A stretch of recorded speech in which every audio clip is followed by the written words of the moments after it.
Shortly after 9 o'clock on the morning of April 16, 1947, Texas City, Texas was jarred by a tremendous blast.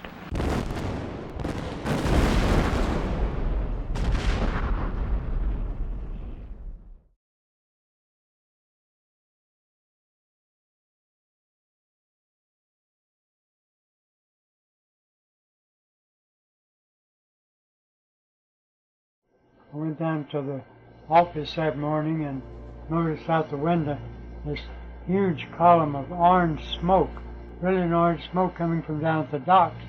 I knew it was a ship burning, and it was such a spectacular fire, and so people went down to watch it.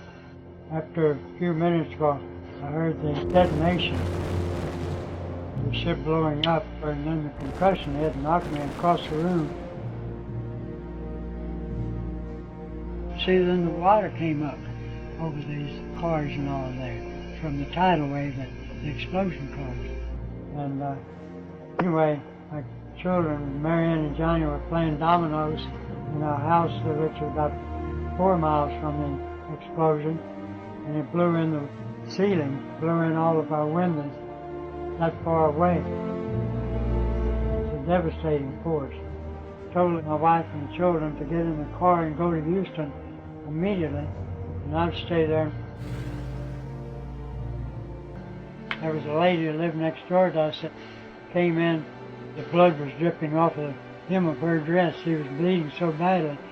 I took her into our bathroom and got her patched up.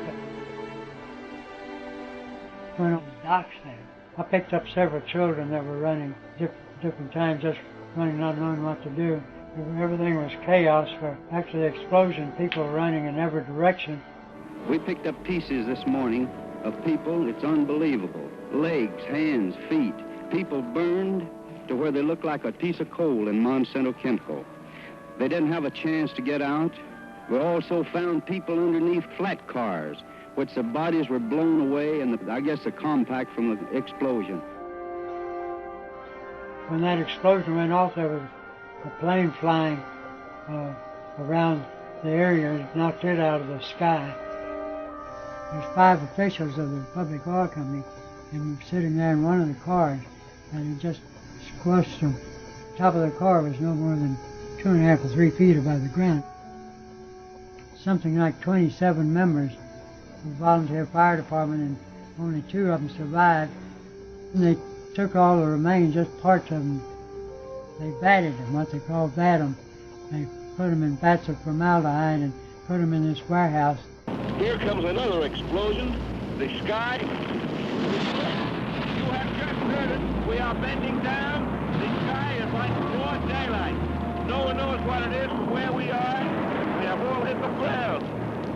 We are all lying on the ground. It may have been another barge that went up. The sky is still red. We are all hitting the dirt.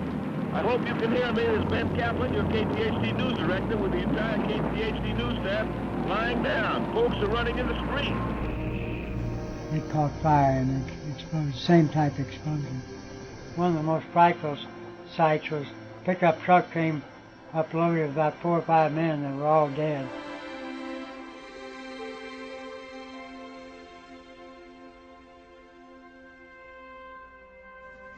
Well, I didn't do much in the morgue, and they had undertakers that came in, and they would embalm the people and let the blood run off on the floor. There were just so many of them.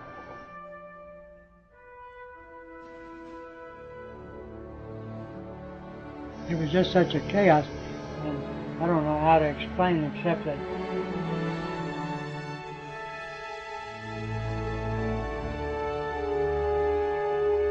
it was a very sad thing. And that's not it.